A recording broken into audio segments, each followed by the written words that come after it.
speaker is Ashish Panchudar. This was his second session in this FDP. So today's topic on which he will give talk is on cybersecurity framework. Good morning, sir. Welcome, sir, to our fourth day and first session. Okay, thank Welcome, you, sir. Mr. Piyush. Over to you, sir. Okay, thank you. And good morning, everyone. Hope you guys are doing very good today. All right, so I'm just sharing my screen.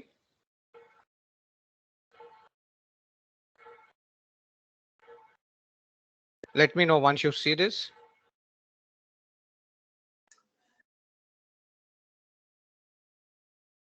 You can see this? Yes, sir. Your screen is visible. Okay, so Sir, good to uh, begin. yes, sir. Sir, it will be good if your slide will be on the full screen mode. Actually, notes part also it's visible. It will be good. So I will come out of the slideshow, you mean to say? Yeah. Okay, Okay. Otherwise, it will be okay if it is okay with you. We have no issues. okay. Whichever way you tell me, I will do Yeah, it that is way. okay. Sir, it is Okay, okay. It is okay. all right.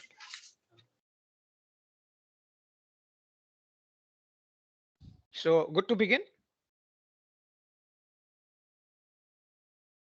Yes, sir.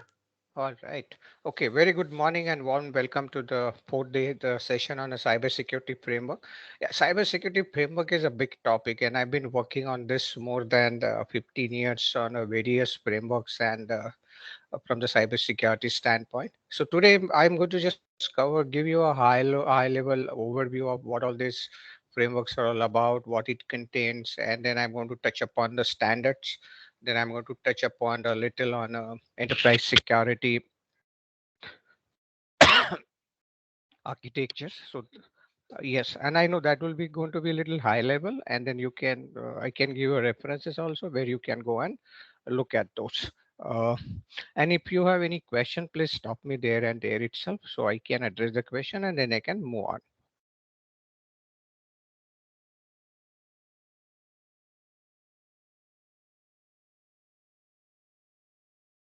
Okay, something went wrong.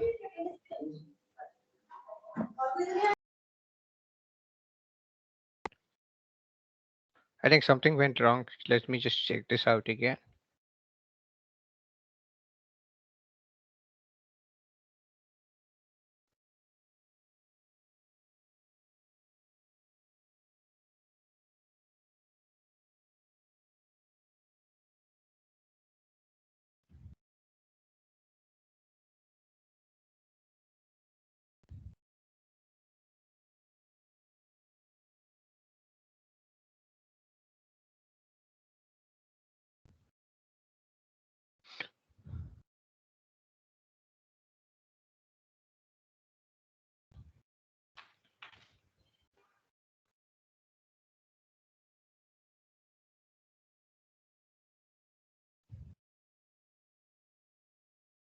Can you see my screen on a cybersecurity framework? Yes, sir, it's visible. Okay, all right. Right. So as I said, this is a very high level, I can say the awareness session. I can just actually walk through what it contains and how that is to be done, why that needs to be done, and who normally need to be working on this cybersecurity framework implementation. Okay. So now let's look at the cybersecurity in the context. So it's a legacy of security as a restraint. That is number one. So people don't know what is a security means, and which is like we said, the secure has no intrinsic meaning. Right. And again, security is very complex to define. So normally people say the security is a CIA, but it's beyond that also. So look at the availability, the privacy, the compliance, the auditability. So many people have different definitions for when they implement the security in their own organization. Uh, Too much of emphasis on technology. So people think information security is only a technology. It is not a technology, right? It is supposed to be implemented to protect your and secure your business. Uh, and again, it is been referred in many organizations as a business prevention department, because security is not integrated into the organization's DNA or organization's business process. And then people normally don't want to spend time on it. And this typically happens when people spend more time on security than their own business. So that has been again referred as a business prevention department. As I said, it cannot exist in isolation. It has to be integrated with your business processes. Okay, so just next few minutes, I will just touch upon what is a framework, what is a standard, typical NIST cybersecurity framework. Second, the standard, which is Information Security Management System, which is based on 27001 standard. And if time permits, we can even touch upon the enterprise security architecture, which is from the SAPSA. So this SAPSA is also referred as a framework. Many people even refer this Information Security Management System even as a framework. Right. So let's look. Okay. So before we get into it, there are a few questions one need to answer when you decide to implement, go ahead with a framework implementation. So first is you need to understand how to secure is the organization. Right. So one need to ask a question and have a good debate on this. How much security is enough? Right. How do we know when we have achieved an adequate level of security? So what is required? And when we can say that is adequate, then which are the cost effective solutions available in the marketplace?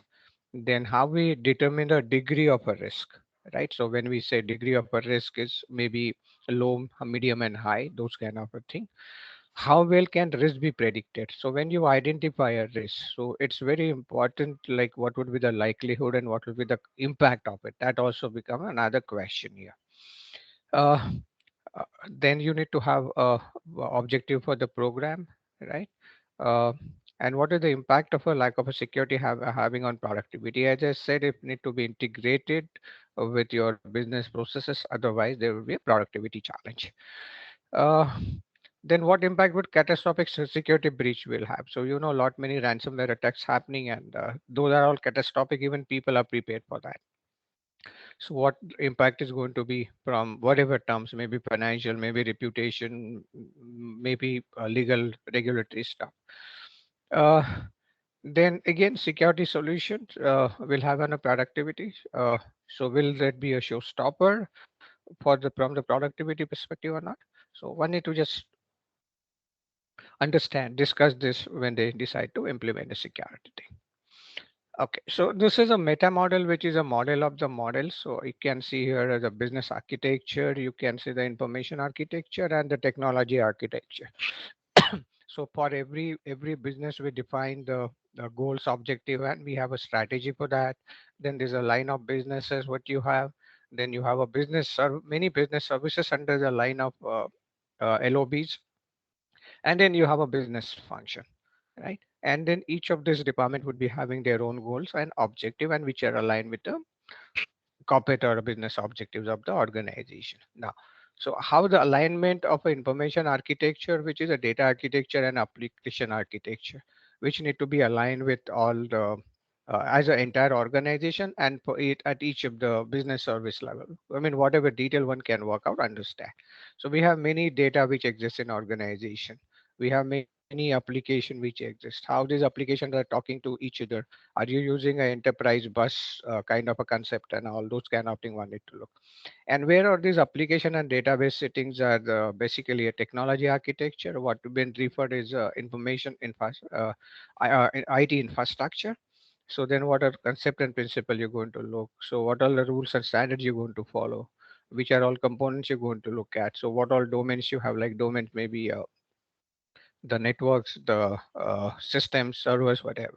And then which are all building blocks you want to look. So what objects you're going to touch upon, what elements you're going to consider. So this can be housed in a data center, maybe at your own location, or maybe at a cloud site.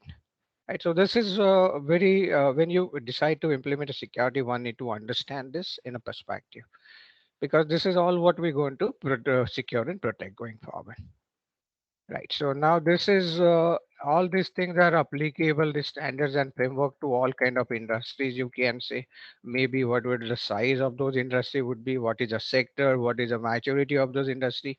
Irrespective of that, you can apply all this framework standard and the security architectures for all of this.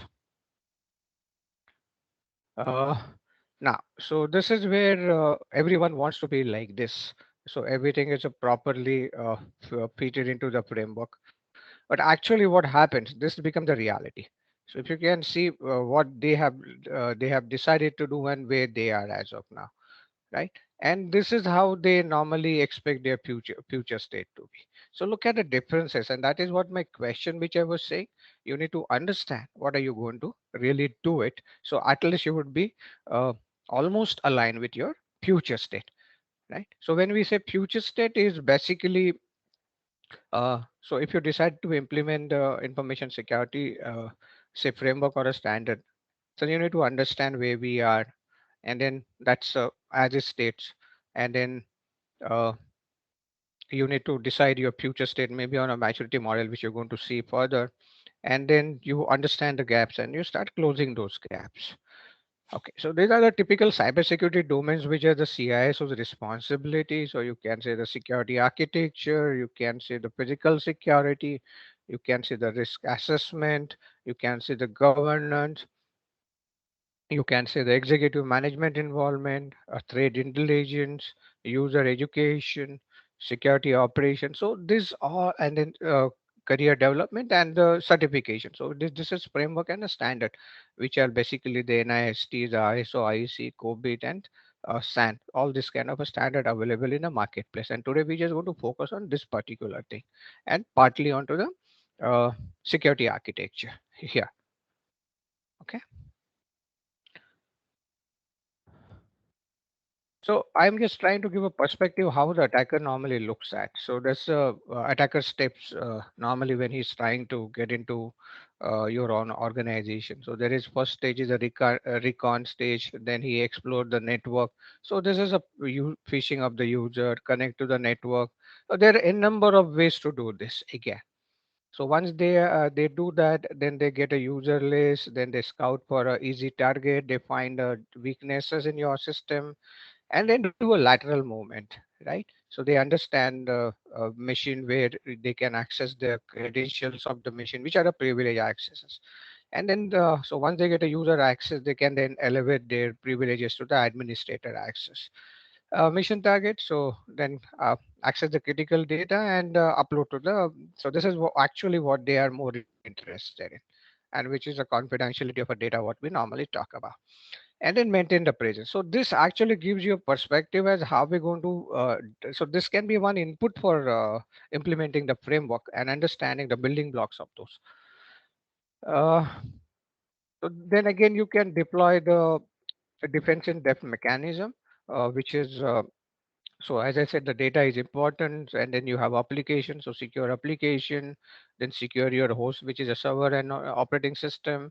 Then you need to ensure your network is secure, perimeter like your firewall, IPS, all these things are in place. And then the physical security, so where everything is housed, you need to have a good amount of physical security. And the last is the policies and the awareness of the so policy.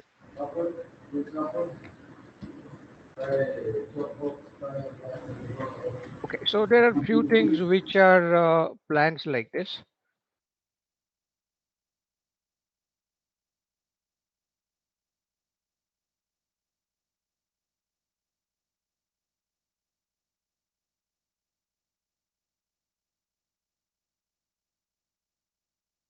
Sorry.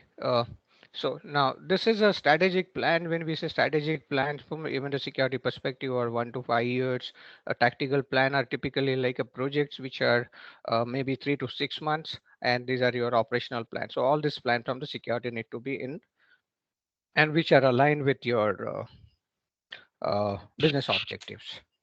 Right. So let's look at the quick thing. What is a standard and a framework? So this is a framework and this is a standard. So frameworks are generic and flexible, where standard are little specific and they are rigid one. So all clauses, I mean, the you can say the domains or the sections, whatever, but they're normally referred in security terms as the clauses, are not mandatory. So here in standard, your all clauses are mandatory, right? Uh, Customized with it can be customized by deleting few of the clauses, not a problem for you, right? And then uh, this is not auditable. uh, so like you going to implement NIST framework, NIST framework, it cannot be audited, and they cannot issue the certificate that you are a NIST compliant organization. However, then this is auditable. So like, ISO 27001 is a auditable standard. So this is the example is NIST cybersecurity framework, the SAN frameworks, and many more there. And here the standard would be the ISO standard, which is from information security perspective is ISMS, and which is referred as the ISO IC 27001 2030. So what are the benefits of implementing? So number one, the integration, right? So it's a common protocol being used across the organization. Then we can always look at how we're going to ensure that our risk management is properly done, right? And which are different implementation tiers for that. Uh, and then, yes, so then you need to have a risk management strategy, you need to have a proper governance. So what is a governance? So governance is essentially it's a weaving of uh, processes, the people skills, and the technology to achieve your objectives. That what typically we refer as governance. Okay. Then develop profiles and roadmap to prioritize. So this is a continual improvement, right? So what profile you need to look for in your next 6 months, and then all improvement action you need to prioritize those whatever required to create those profiles.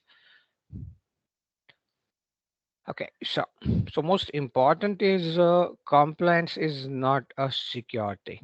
So if you're saying you are ISO IEC 27001 certified or a compliance organization, that does not mean you are secure. And this is what people normally think: if they are compliant, they are secure. Right. So again, coming back to the framework, it is not a prescriptive standard. It only helps you with a common language. It is adaptable. You have a lot of collaboration activity opportunities, so you can collaborate with the different, again, a frameworks or a standard. Uh, due, you can demonstrate the due care, right? Easy to maintain the compliance of whatever you have designed. And then supply chain is very important in today's world. If you can see, the organizations that depend more on the vendors, so lot, and they only keep the core with them, and rest of the thing they outsource. So you can see how supply chains are playing important role in today's world. Obviously goes without saying is a cost efficiency. Right. So I will just touch upon quickly on the NIST framework, which is National Institute of Standard and Technology from the US Department of Commerce.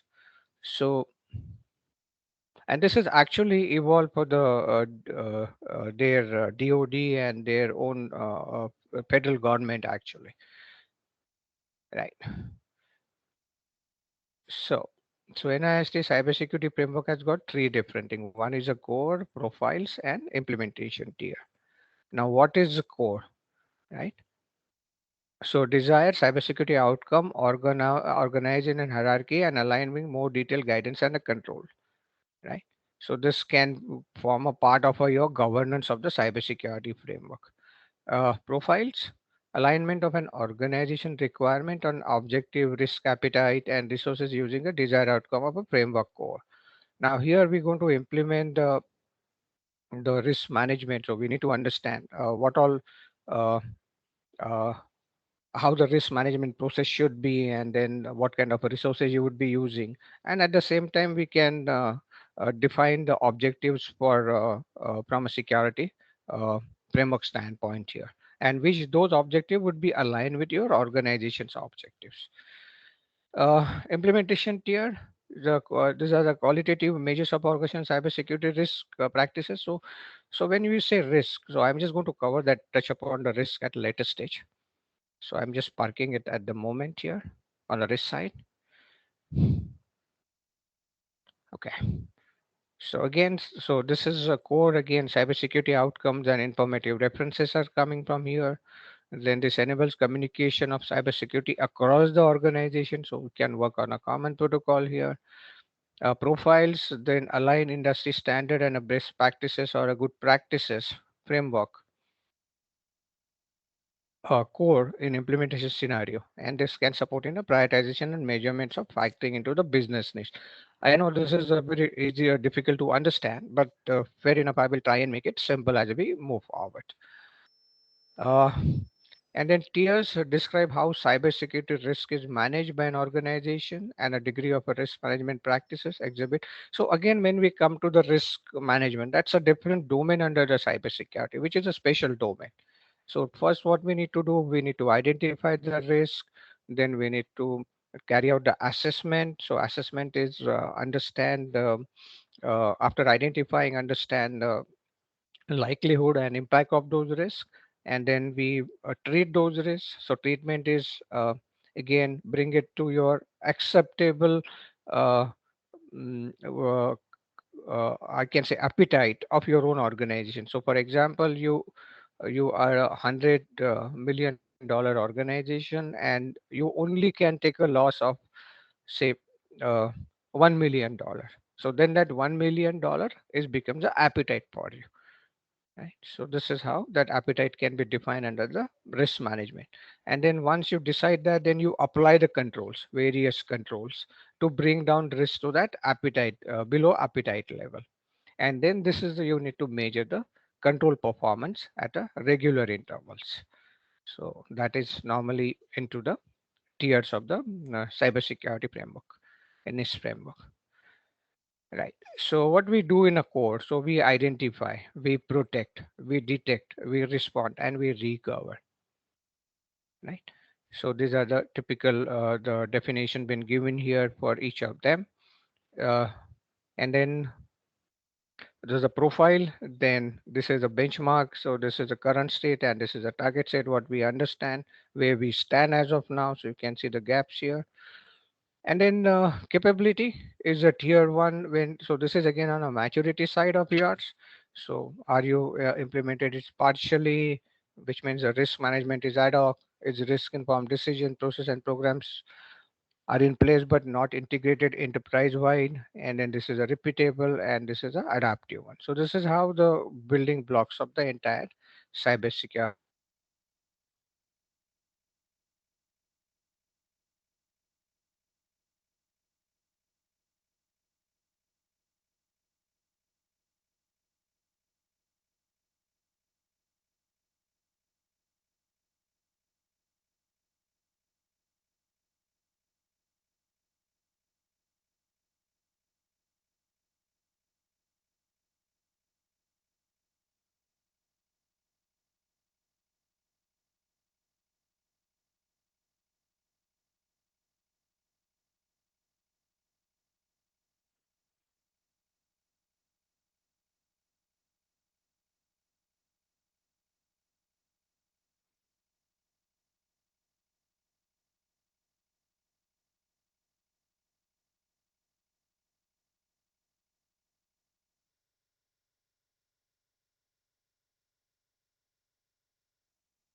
And then audible.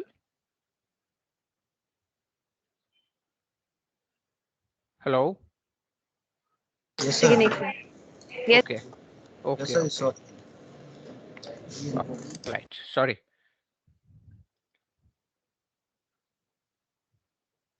Okay. So,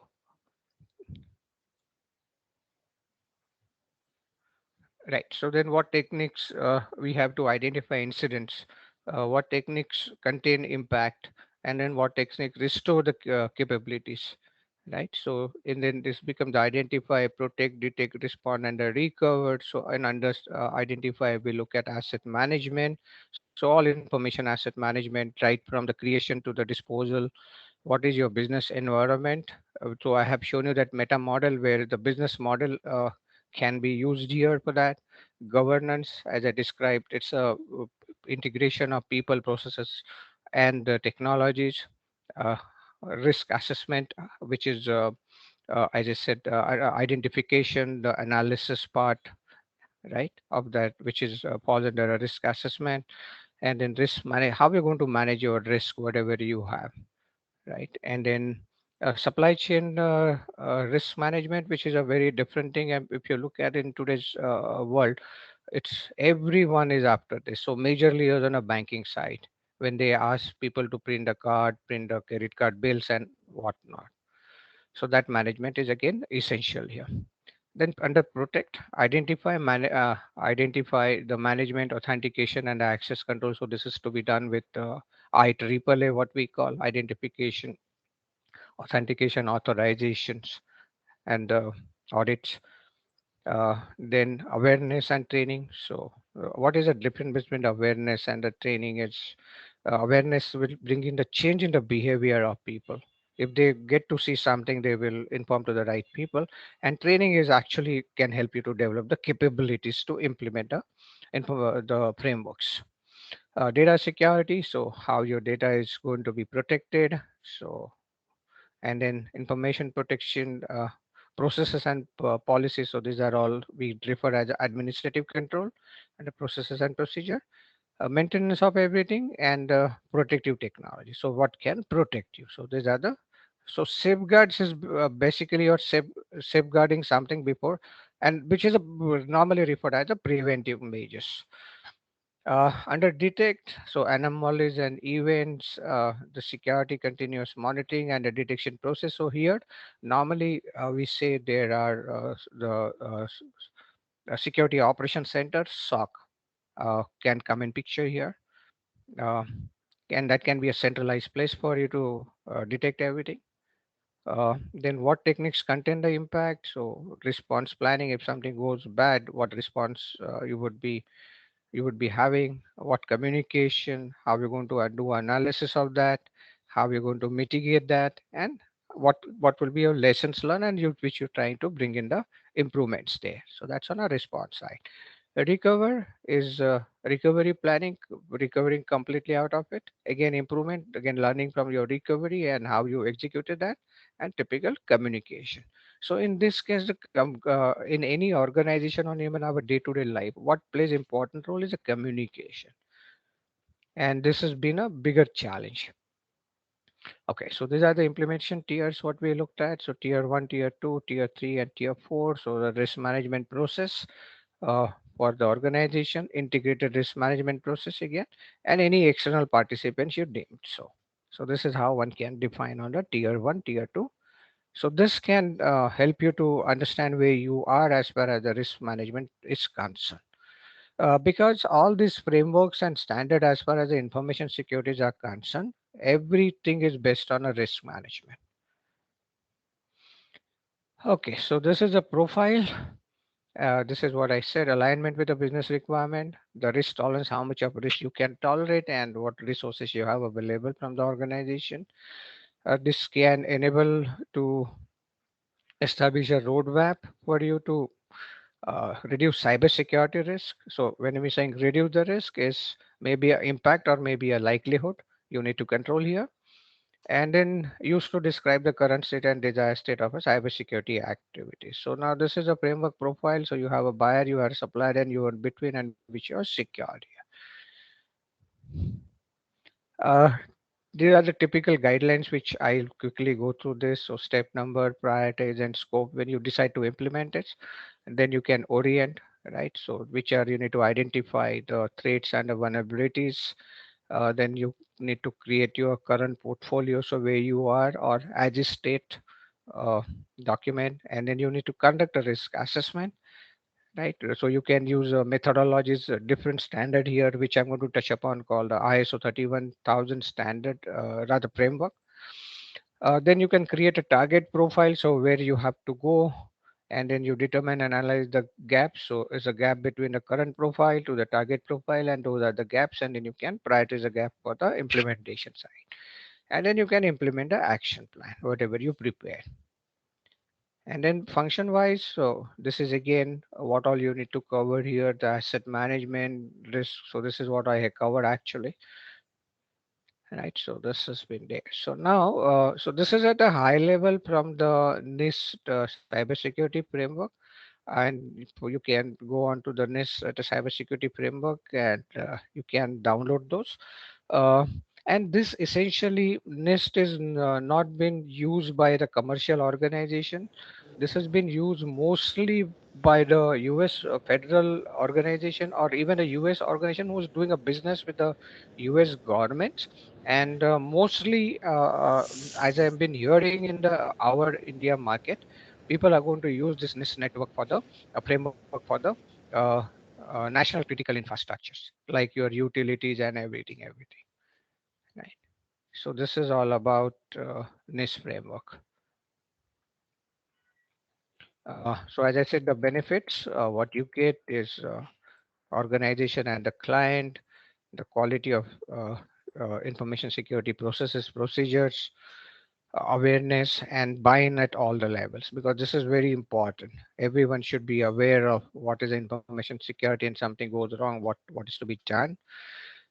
Shorter second party audit. So like if you are an organization where you're doing a business with a US entity, so this US entity will come and audit, and that would reduce your time and efforts from this. And when they come and audit, that is referred as a second party audit. Then this would enhance the customer confidence and the perception. So everyone is asking, are you complied with what kind of a standard or a framework you implemented for the cybersecurity? So this can actually enhance the customer confidence. Yes, and will be create a greater awareness of individual roles and responsibilities. So this is a high level on the NIST framework. Uh, Now let's touch upon the standard, which I believe you are pretty well aware of this, which is ISO IEC 27001 2013. And as I said, standard, this can be auditable. So you can see many organizations or businesses are ISMS or ISO 27001 2013 compliant certified organization. And this certification is done by the certifying bodies. Okay. So the quick history, which I will just walk you through this. So 7799 was published by the BSI group, uh, and then um, it is written by the United Kingdom Government Department of a Trade Industry, right? So in fact, I've started my information security journey from this standard, right? So the first part containing the best practices of information security management was revised in 1998. After lengthy discussion, the worldwide standard bodies are eventually adopted ISO as a ISO IC 17799. So this became the international standard from ISO, and they named as Information Technology Code of Practice for the Information Security Management in year 2000.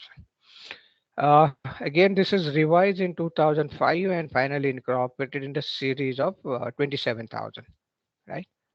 And then it is called as ISO IEC 27002 in July 2007. So we'll look at the difference between uh, 17799, and which is now 27001, and what is 27002 talks about. The second part of a BS standard was first published by BSI in 1999. It's called as a BSI 7799 Part 2, which is saying Information Security Management System specification with the guidance for use. Uh, and this standard was more focused on the how to implement the information security management system, right? And that using the structure which was based on 7799, and that becomes a ISO IEC 27001 standard. So that is what we refer as the requirement. And then 2002, 7799 to introduce a plan to check that PDCA cycle, which is from a Deming quality assurance model, right? Aligning it with the quality standards such as 9000. So if you can see all ISO, most of the ISOs are based on a PDCA cycle, which is a Deming cycle. And then last is 7799 Part 2 was adopted by ISO IC 27001 in November 2005. And then part 3 was published in 2005, covering a risk analysis management. And after that, there is a revision happen in after 2005 in 2013. So we are right now with the ISO 27001 2013 standard. So how this entire ISMS looks like? There are two parts for that. This is one part, and this is referred as Annexure SL, and this particular thing is common across all ISO standard. So you can take 9000, which is a quality standard.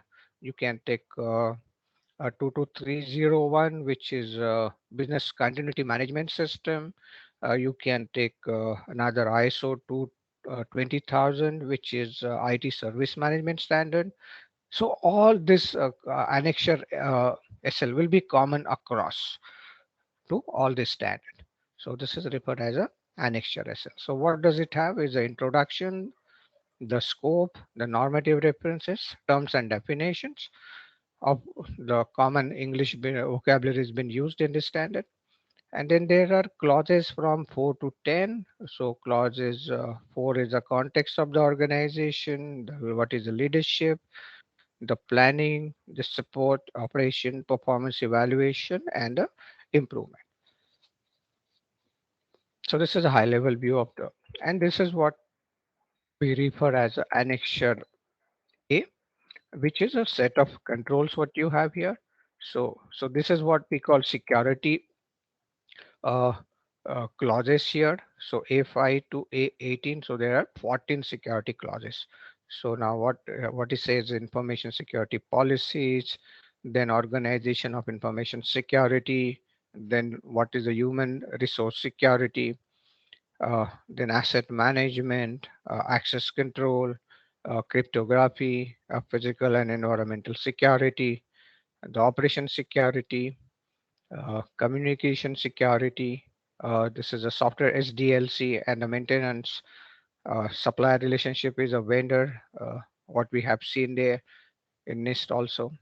A16 is the information security incident management, and A17 is business continuity management system of information security, and last is a compliance. So compliance is, are you complying with?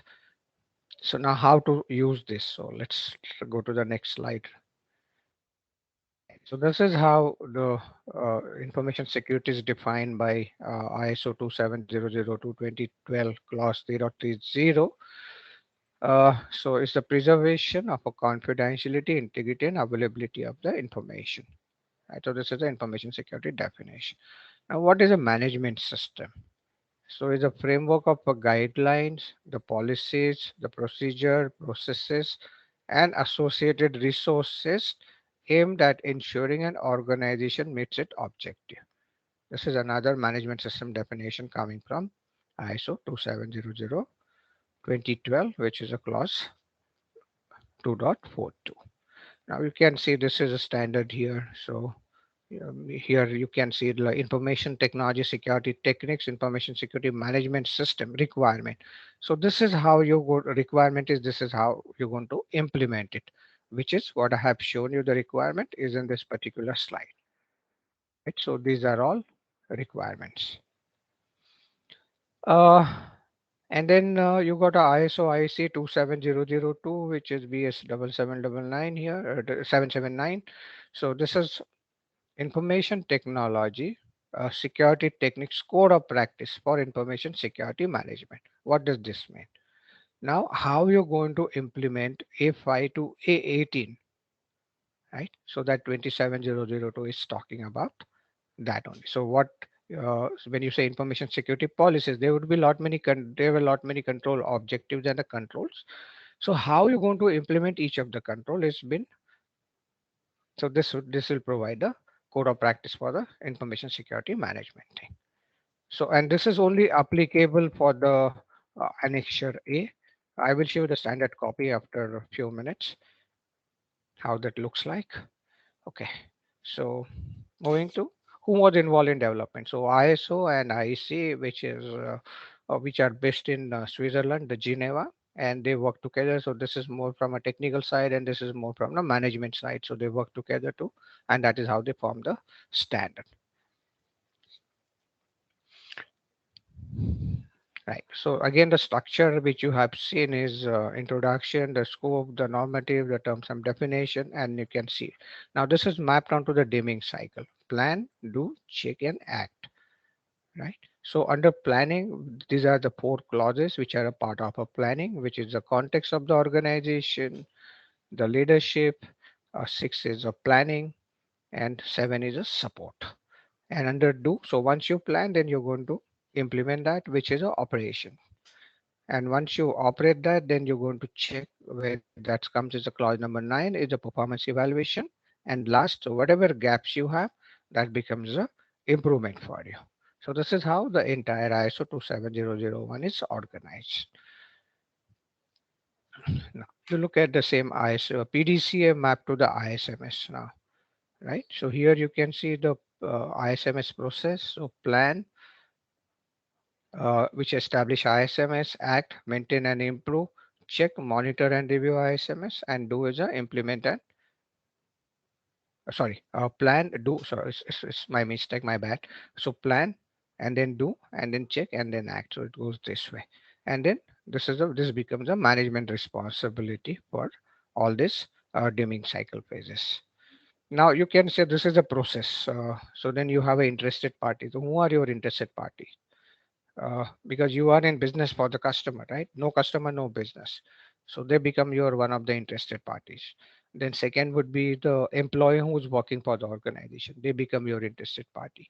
Then your governments and your regulatory bodies become another interested party for you. Your vendors is another interested party for you. So those have been referred as the interested parties. Uh, your information security requirement of your own organizations, which is that question what I have seen in slide number 2, which is coming from there, and the expectation that may answer many questions. So that becomes the input for this, right? Okay, so this is a wrong arrow here. That arrow should be going out. It's my mistake. So, so then whatever expectation this interested party would be having, this entire process should be delivering that.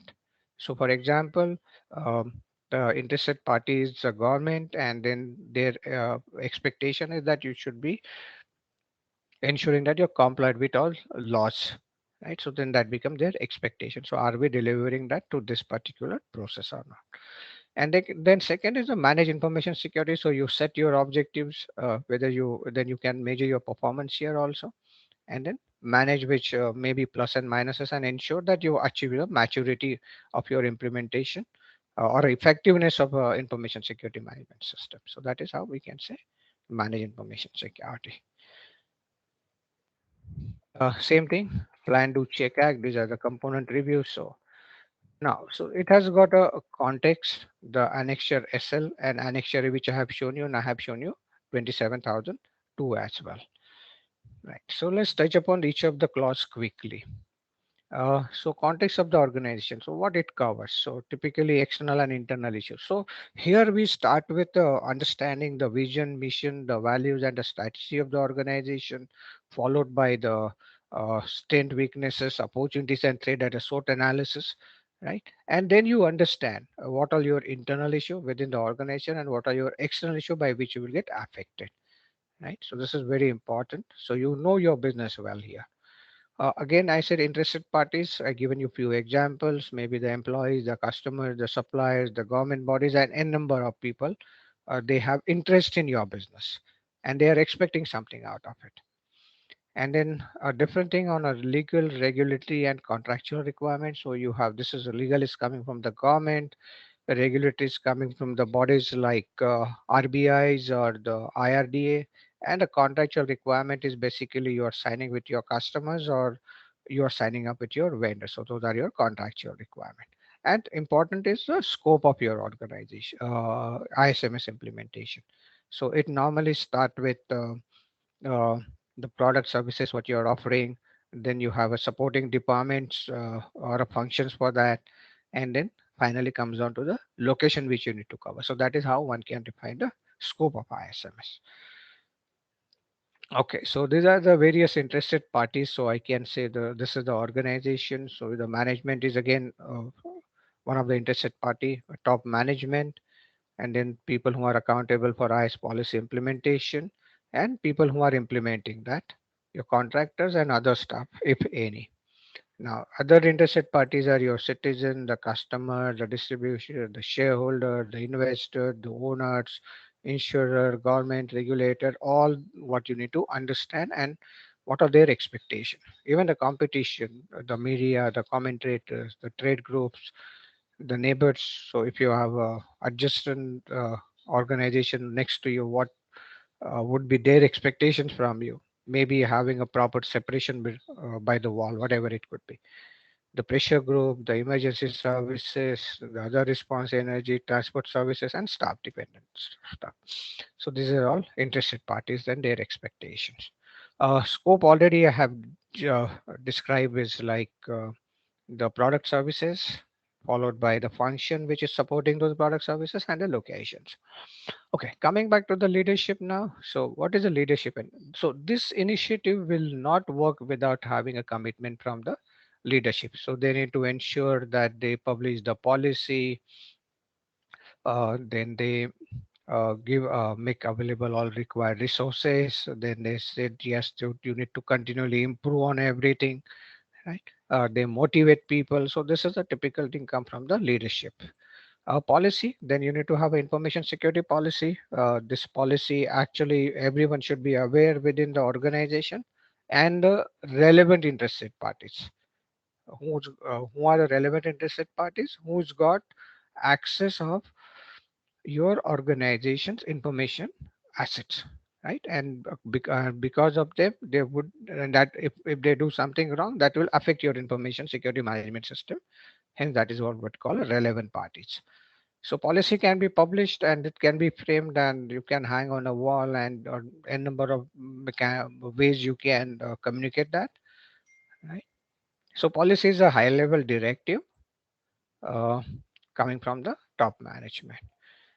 Then you need to have a proper roles and responsibilities and authorities, proper organizations where the roles are defined, the responsibilities and authorities been defined. So we can call it as a uh, job description for that particular position for the information security organization. Planning, yes. So this is a very important thing. So this is where we are going to plan. So action to address risk and opportunity, right? So what is the risk?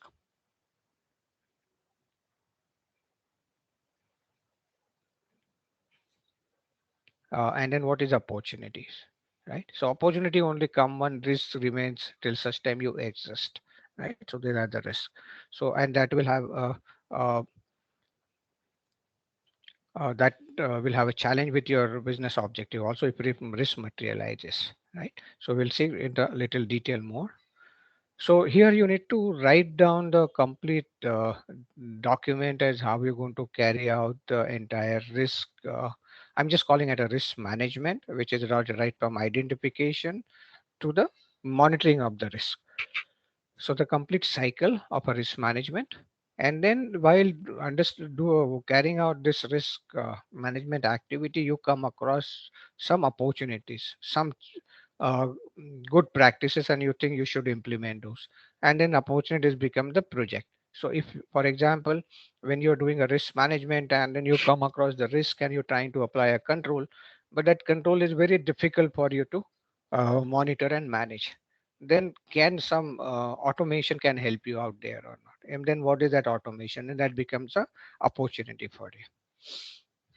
So now here you can see the risk analysis and the management. So this is the standard I was just talking about, which is ISO 31000 here, which is a 2009. This is just but to nowadays latest is 2019 here, right? So risk analysis and the management are the key facets of any safety management system.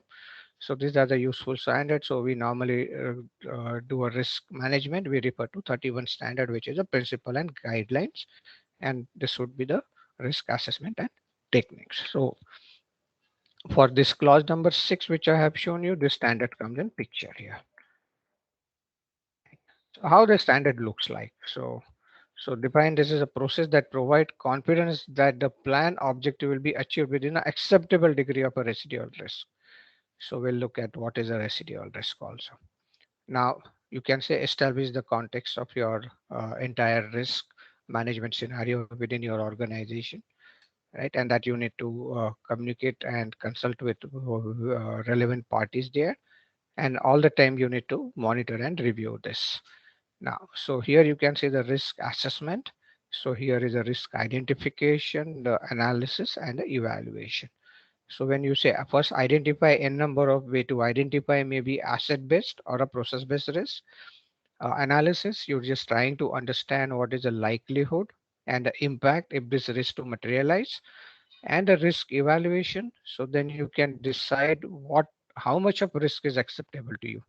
So for example, I define my risk evaluation risk criteria on a basis of low, high and medium. So in risk evaluation, I am only accepting a risk which are low in nature, right? So that becomes my risk evaluation criteria.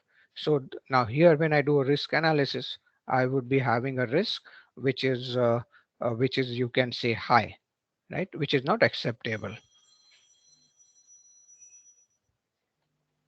right? Now, so if that risk is high, then you need to bring it down to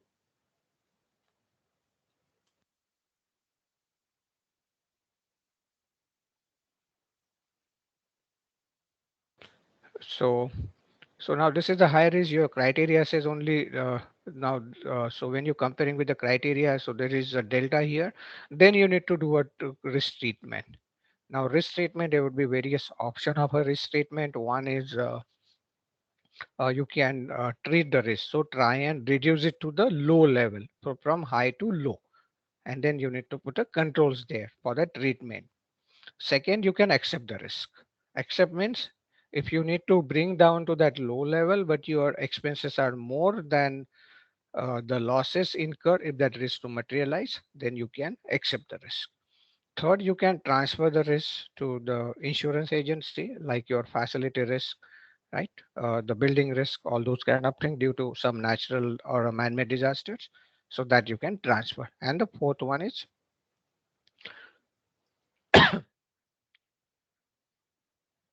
you can terminate the risk. So when I'm saying terminate, so for example, you have something which is working in remote location and not generating enough amount of, and they're allowed a high risk. And then it's again not too good for you to really run that particular setup because of the losses what you're taking. And then you probably can shut down that particular unit.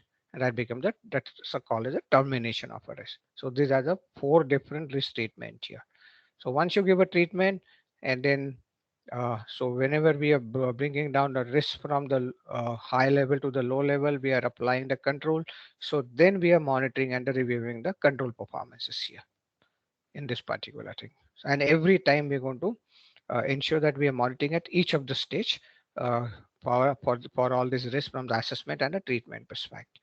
And then you communicate and consult with the respective stakeholder, because the risk owners are normally been department heads or a function set, right? So one need to communicate with that, communicate with them. So this is a high risk what we normally follow while implementing NIST framework or ISO 27001 standard. So let's look at the risk. So now we have a information assets. Information asset have a value.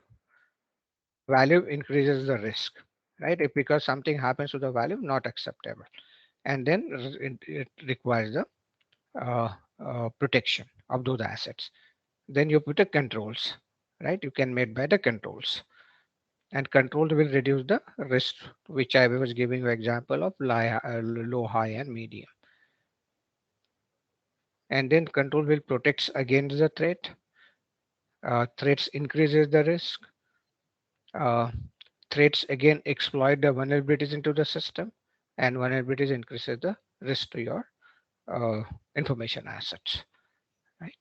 And last, vulnerabilities also exposes your information asset, which we call the weakness. So this is that this particular fundamental you can do it implement in that 31,000 diagram and do carry out your risk management process.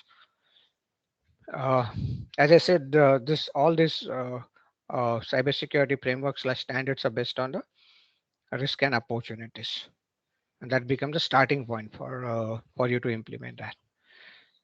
Okay. So there's another clause which is so we have seen clause 4, 5, and 6. Now this is the clause number 7, which is the support. So what resources you require? Maybe people, time, the money, the facilities, the technologies, all kind of thing will fall under the resources here. Competence. So competence is like if you are implementing, say, ISO 27001 standard. So you need to ensure that you have enough good amount of capability within your own organization. So maybe it coming via experience, or you would be attending some kind of a trainings across. Uh, Awareness. So everyone should be aware of do's and don'ts as far as information security initiative is concerned in the organization. Communication plan in case of anything happens, so this becomes the internal and external communication. So internal communication can be the internal team, maybe HR or somebody can communicate, and the external, who will communicate if there is a incident today, and there are people, the customers who are getting affected. So someone need to, from the organization, need to communicate to the outside or external world, right? And that is normally maybe the CEO or the communication department. Documented information. So each document, right from its life cycle, right from creation to disposal, you need to ensure that this is all control thing. Now, when I'm saying control means you have a proper naming conventions, the versions, the history, the we said prepared by, checked by, authorized by, right? So, and then classification of document, maybe top secret, secret, or depends on what your organization is implemented.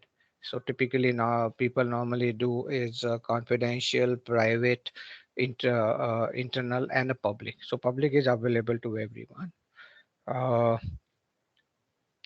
uh, Internal is only within the organization, private is only to specific set of people, and confidential is only to the, again, one need to define that. So only with a few people having access of that. So that is that falls under the documented information. So every document should have consisting of this. Now coming back to, so this so clause number 4, 5, 6, and 7, we looked at those were the planning clauses. Now we're coming to the do clause, which is operation. So whatever we have done in clause number 6 on the planning, we are going to implement here, right? So operational planning and control, information security risk assessment, which I've just described few slides earlier, and a risk statement also I described. There are 4 different things. So you normally prepare a risk register here, organization wide risk register, right? So this is how normally happens. The document produced in the operation. And then there is an annexure A, which I was just showing you there. And you have seen there's about information security policies, the organization of information security. So this was A5 to A18. So those are the 14 security clause heading, and which are protecting you from the CN, IN, A perspective. Then we have a 35 security categories. So those are not here. I will just walk you through that in another few minutes. So 35 security categories and 114 controls. So these controls which we are applying to bring down the risk level to our acceptable level, which is, in our example, we said we have low, medium, and high risk. And then when we choose to trade the risk, so which are if a risk is high, trying to bring it to the low level, then we apply this, either of this 114 or relevant controls out of this 114 controls, right? So this is how that annexure A helps you out.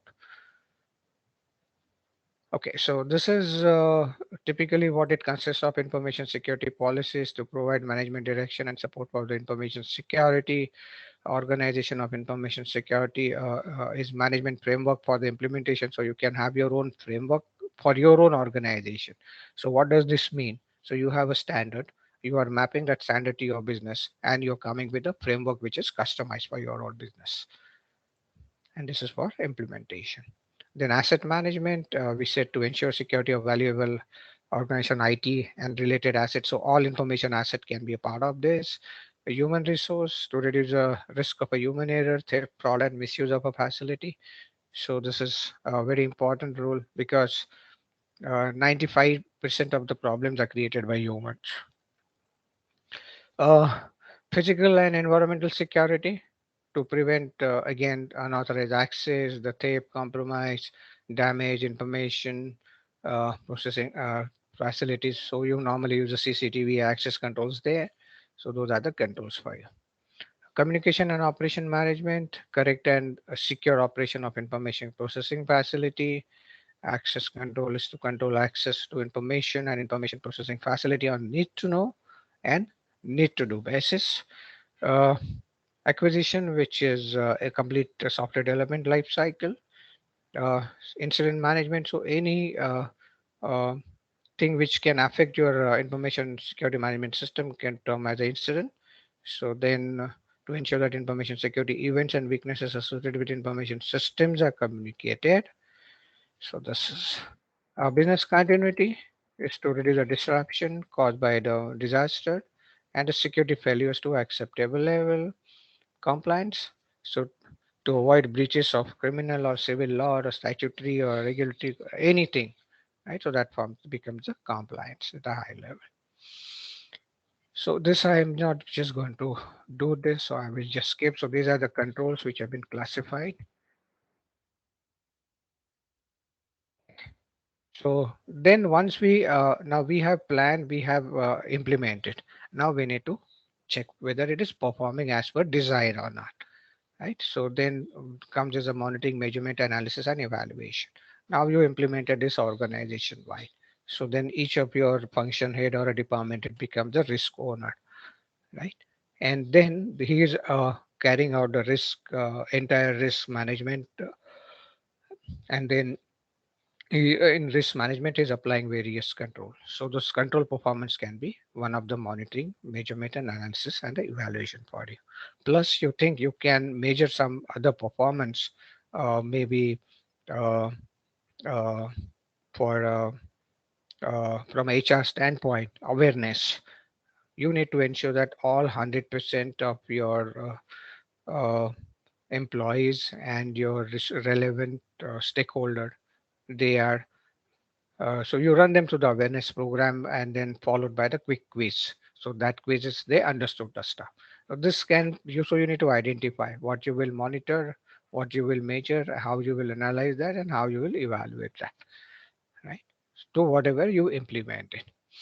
Uh, and even this, like if you're writing down the policy process or any documents, so those documents also to be reviewed on the minimum on an annual basis. So that also becomes one of the monitoring and measurement for you. Internal audits. So now internal audits are been, so for example, you implemented ISMS and then you need to minimum once a year you need to uh, conduct the internal audits.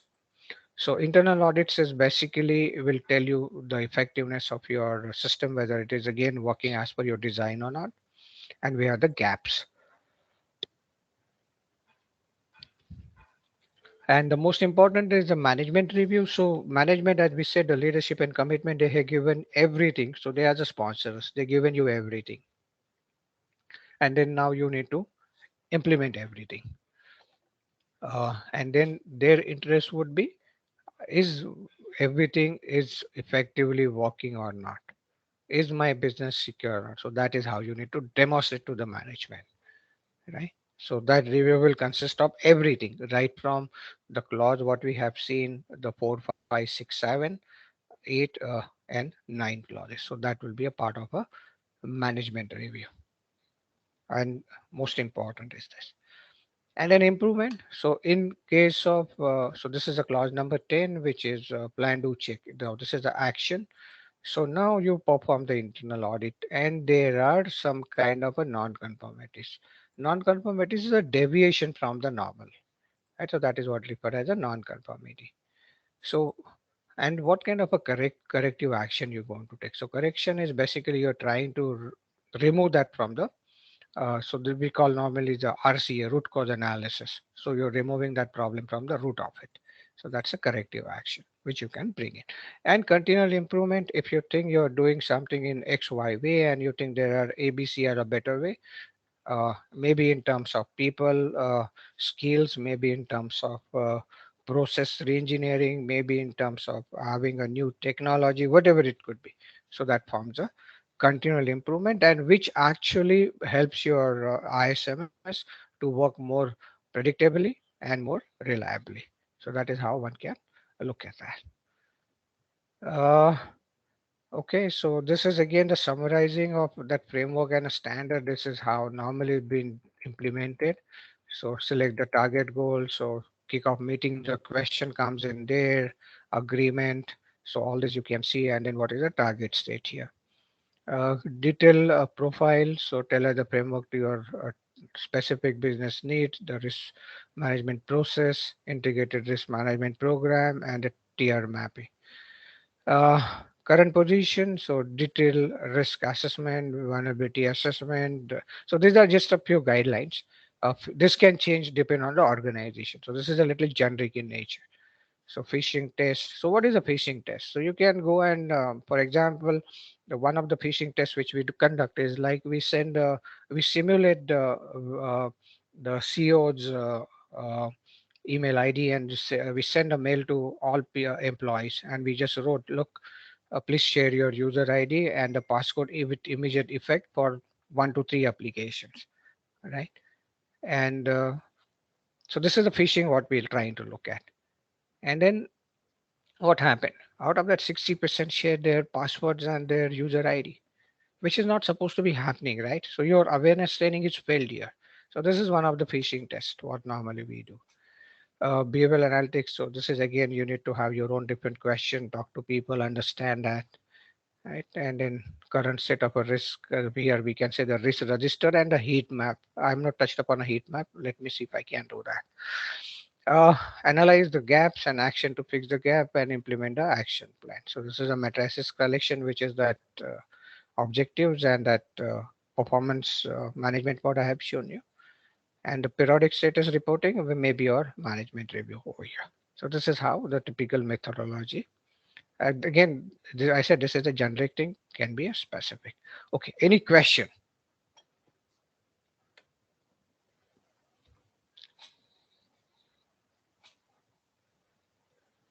Okay. So let me touch upon something on a very interesting topic, which is, again, this is a framework. So this enterprise security architecture from SAPSA is referred as a framework. Now, what is this? So let's look at this quickly. Right. So this is SAPSA is a schedule applied business security architecture, right? So this is a methodology for developing business driven risk and opportunity focus enterprise security information assurance architectures, right? So in last two things, we have not seen anywhere architectures. So whatever they given the guidelines, we're just following that, right? And this is for delivering security infrastructure solution that traceably support the critical business initiative, right? So this is a total integration of security into that meta model what I have shown you, right? So this is what is SAPSA is all about. This is comprised of a number of integrated framework models, method, and process. So even you can incorporate the NIST under this. You can incorporate a 27,001 standard to this, right? So possible under SAPSA. So now you can see where you can apply the SAPSA. So the enterprise security architecture, the enterprise architecture. So that meta model is a part of an enterprise architecture. The individual solution based on architecture, you have a risk and opportunities management. So that 31,000 what I have shown you, even you can take a 31,000 framework here. The business requirement engineering and solution traceability, the information assurance, the governance compliance audit, the policy architecture, security service management, including performance measure and the matrices, uh, overarching decision making framework, end-to-end solution, seamless security integration alignment with the frameworks, including, so you can include TOGAF, you can include ITIL 27,000, ZACMAN, DDoF, COBIT, and a number of architecture you can combined within a SAPSA site. So this is not interested. So how that SAPSA looks like? What are the typical features and advantages? So now it's a business driven. So the value is assured for you.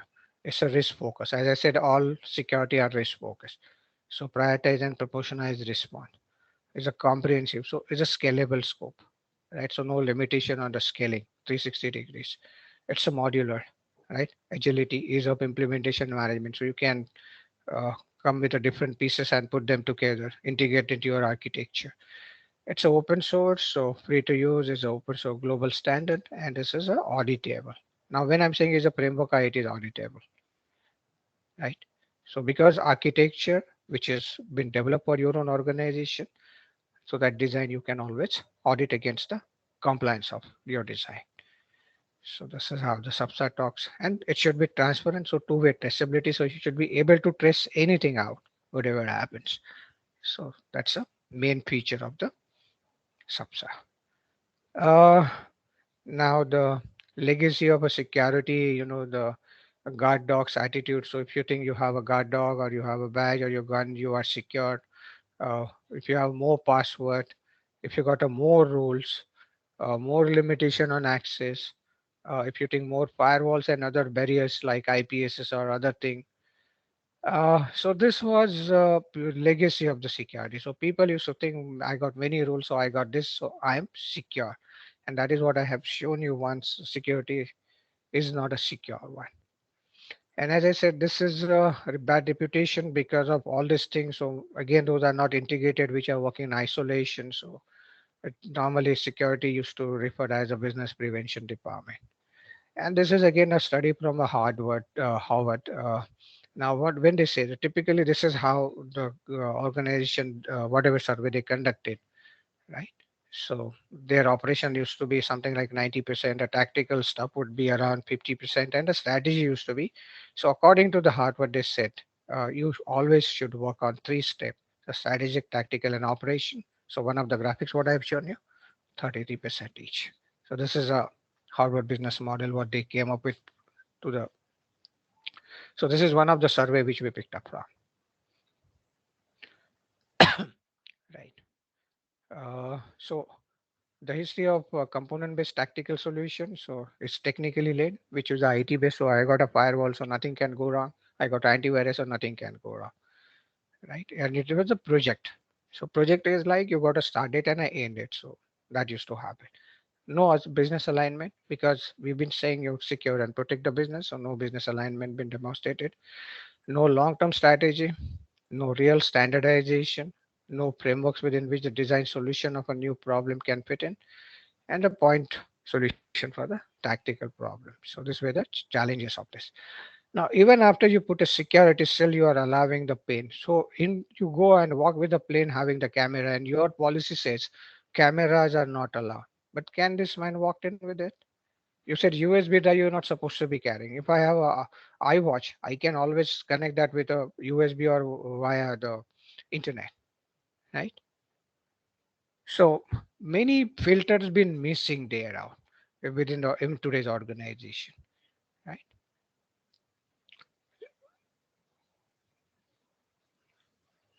So tactical component led solution cost more like continuous reinvention of a wheel because when I'm saying tactical is a project, so you implemented some technology, maybe the technology will be obsolete year down the line, right? So this is then you need to do this operation cost because you implemented so many technology, no standardization, right? So then you need to be your dependency goes on every OEM, which is a vendor, original equipment manufacturer vendors.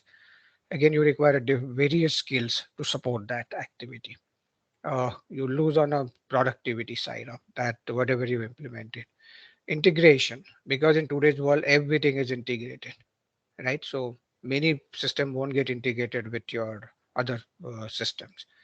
No flexibility, scaling difficulties, and this is a cost dilemma. So people really don't know what they're going in for. So it so happened like many organization implemented, they got all the security products of from the OEM, which are number one and number two, and they think because they have these products and the services coming from them, that's how they think they are well secured and protected, but that's not the case. uh, so when we implement a ESA program, so if you have a too much of emphasis on technology, so it's you need to focus more on a business problem. Diverse technical environment increase the total cost of ownership, as I was just described. Silos approach to security and a risk management, right? So lack of understanding of interactive nature of a risk, lack of risk aggregation at enterprise level, and lack of alignment with the business strategy. So no proper alignment with the business. So if you need to make it as a success, so first is you need to understand the business and the risk. You need to come with a strategic architecture, proper project management, system integration, uh, security management policy and practices, and enterprise security culture and infrastructure. Though this could be a building blocks for you to implement enterprise security architecture. Uh, so concept of security from subsizes to provide a confidence and assurance. So business can depend and trust our technologies, is not exposed to unacceptable risk, and business can meet its objective and grabs opportunities. So this is how the confidence can come to the business. To protect business asset, the technology, and are our use of it is secured in nature or not, information of our use of it and it is secure or not, and then support of business objectives, so mission, vision, and strategic, tactical, operational, and business objective. Now, this is what I have shown you already. Uh, right. So, very important. Security is the property of something else. So, security does not exist in isolation. Related to the specific business context, there is no absolute skill, and security has no intrinsic meaning.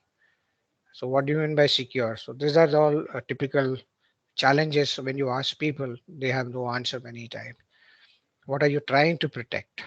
Are you trying to so assets? What normally people say, against what threats? What would be so? This is what again we have touched upon.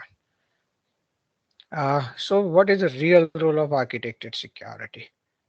Right. So restricting security interpretation to only CI limits our ability to communicate its full purpose and value to the business. Right. So we're not restricting to the CI. We're going beyond it. So enabling business, enabling technology, enabling change, because this is only permanent, adding value to the core product services, empowering business partner, protecting relationship. So this is how the real role of a secure architected security comes in picture. So enterprise is what we said, uh, all people working for the common goal, maybe your supplier, maybe your employee, maybe organization who's supporting you, they forms the enterprise. So that becomes a single entity, right? So rather than a set of cooperating department. So when you design the security, consider, look at from the enterprise perspective, not from that supplier perspective or the vendor perspective. So end-to-end business process. So now my business process core I do, but the rest of thing I outsource. So I need to include that outsourcing even under my business process. Applies to commercial firm, public services. So this can be applied to anything actually.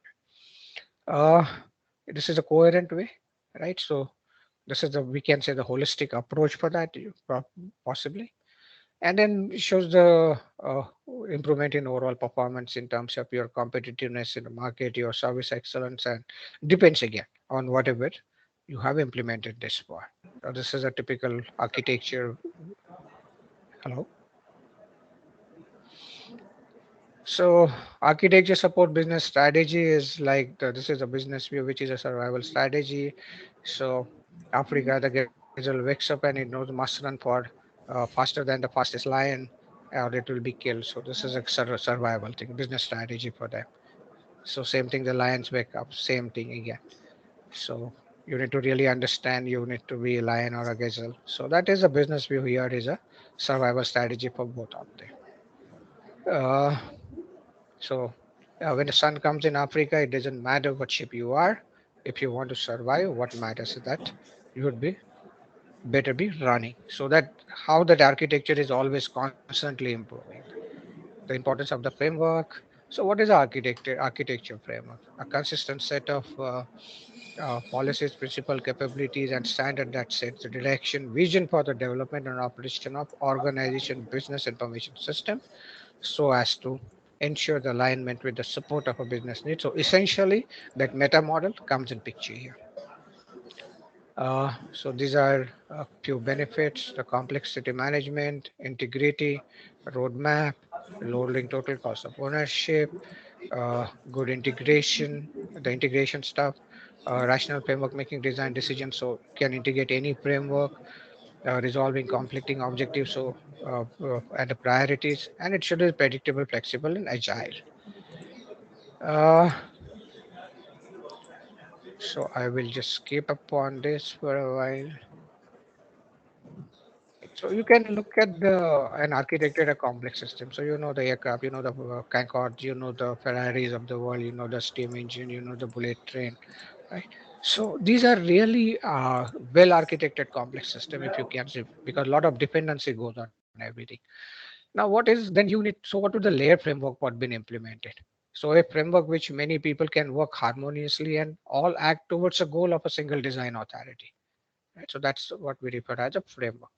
Now you can see there is a business requirement. So there is a strategy and design, right? There is a dynamic compliance environment. There is another part called a service delivery. There is another thing what you need to focus on, the testing, the dynamic components, right? Uh, the incident management. So something goes wrong, what are you going to do?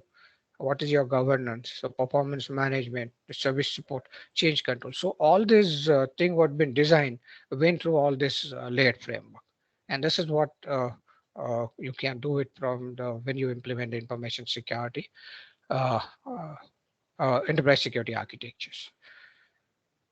Okay, so this is fine, right? So then the couple of the holistic approach. So do we understand all the requirement? Do we have a design philosophy? Do we have all components?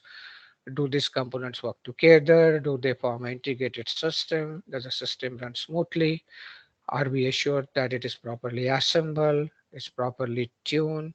Do we operate the system correctly? Do we maintain the system and we comply with the rule? So even you can apply this thing to the airline, the aviation industry, especially from the mm, uh, countries like the airlines like the Singapore Airlines and those kind of thing. Uh, so this is fine. Yeah. So this is a holistic approach what you need to take. So this is an integrated system approach. So security meets the need of a business here. So all this thing what you need to have. You can do it on a layered framework. So that defense in depth was again one of the examples like this, right? So data security to the policies and procedure, and this forms a complete holistic approach. So everything is converging for you to achieve your business objective securely. Uh, this is their model. So they look at a contextual model, the conceptual model, the logical model. So this is a business view, this is the architect view, this is the designer's view, this is a physical security, the builders or a constructor view, and this is a component architecture and a tradesman's view. So these are the different views can be created. And for everything, there is a service management architecture, the service manager's view, right? For there would be a service manager for all this kind of thing. So this is how it goes across. And then other, so this is a kind of a cube architecture. So then this is the vitality model, the maturity profile, the assurance model and the process, governance model and process, the risk model and the risk management process, the life cycle model and the process, service management matrix, and a master architecture, which are the subsa artifacts. So I'm not getting into the detail of it. So okay, so let's look at this. So this is a business context. So how that architecture, layered architecture looks like, one of the example I've created. Interaction between the government departments, I've just taken an example. So the business drivers for the securities are information confidentiality in storage and a transit. Second, information integrity, storage. So these are my drivers for my business. So all the information which I'm sharing with the government department should be protected. So my business attribute should be I need to take care of a confidentiality, integrity, and should be identified and authenticated. So identification is what data. So now here are the architecture controls and the enablers. So these are the logical services, these are the physical mechanism, and these are the component level stuff. So you can have a X509 certificate, or you can have this encryption standard and the keys, and then the service management. So then you have a registration process, the authorization process for each of this. So this is my logical service. For service management for that logical service would be this. Right, so physical mechanism, so I can say physical activities, the certification, the practice statement, so all whatever I required can be part of that. And here the component activities are user credential management, maybe for my access control, certificate management, or maybe my other keys, login key management. So this is how this business context been we applied the entire subsol layer architecture. So again, this is a repetition, the contextual to conceptual to logical to physical to component. So we have seen everything, and we have seen one more thing here, which is not put here, which is a service architectures. Okay, so this is how the features would be. This is what I have just shown you, the layer architectures view, which is a business view is a contextual, architect conceptual, designer is a logical, builder is a physical, tradesman is a component, and the service is applicable to all these stages. Traceability, so you can trace out everything like this. So this is how the SAPSA framework looks like. So contextual, so asset, what, why, how, who, location, and when. Right. So there's a business decision, then the business risk, business process. So if you can go down here, business decisions under my asset, the business knowledge and risk strategy, what are my information asset, what are my data asset, what are my ICT components, and what is the service delivery. So this is how one, so this is how we consider in that diagram, we considered everything like this. And then this is from the information, the service management architecture. Again, you can say service delivery management, operational risk management, process delivery, personal, right? And then you can say business driver, proxy asset, asset management. So all those things would be mapped to that.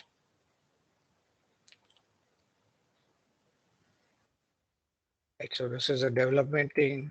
Okay, so this again works like this. So strategy and planning. So it's all like a PDCA cycle. So design, the implement and manage and measure. So we have seen is a plan, do, check and act cycle. So it almost works the same way. So this is a risk and opportunities. So as I said, this is a opportunity, positive outcome, negative outcome. So this is just a representation in a different way. So the only thing is loss event and beneficial event. This is a governance of entire architecture framework, how you can do that. So you have a strategy, again, same thing. So this is board and executive comes in picture, and then line management, staff, design, implement, measure and manage. Inputs goes to the output of this goes to them, and this is how it. So you have an external auditor, internal auditor, and your external reporting to whosoever. Right? So this is in short the governance can be for entire architecture implementation. I think this is what all I have. Thank you so much.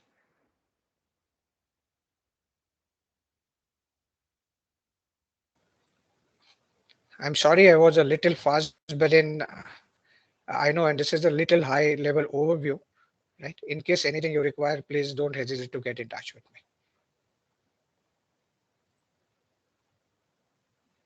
Any questions?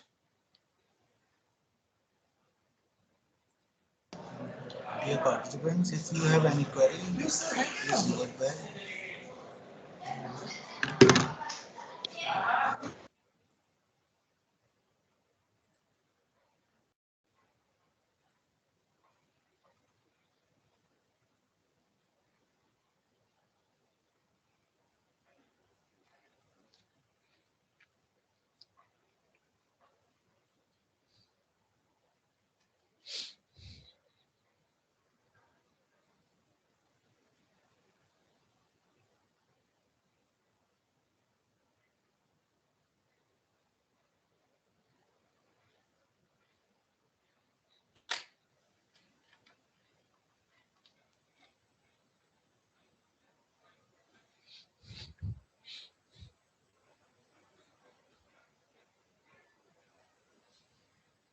No questions? No, sir, I think there is no query. Okay, I know it was a very high overview, which I took almost 20 years to come to this level, and I thought I can summarize everything and just for the benefits of people, I can make them aware. So that was the whole idea behind this framework. Yes, yes, yes. It's a wonderful session, sir. Thank you for your knowledgeable session. Okay, Yes, sir, so no question. I think there is no question. All right. Okay. Thank Thank you, you, sir. everyone, for your patience. Okay, thank you, sir. So shall I leave or shall I stay on the call? Okay, sir, you can leave. Okay. Thank you, Mr. Ajay. Dear participants, now we will meet after a small break at 12 o'clock for next session. Thank you so much.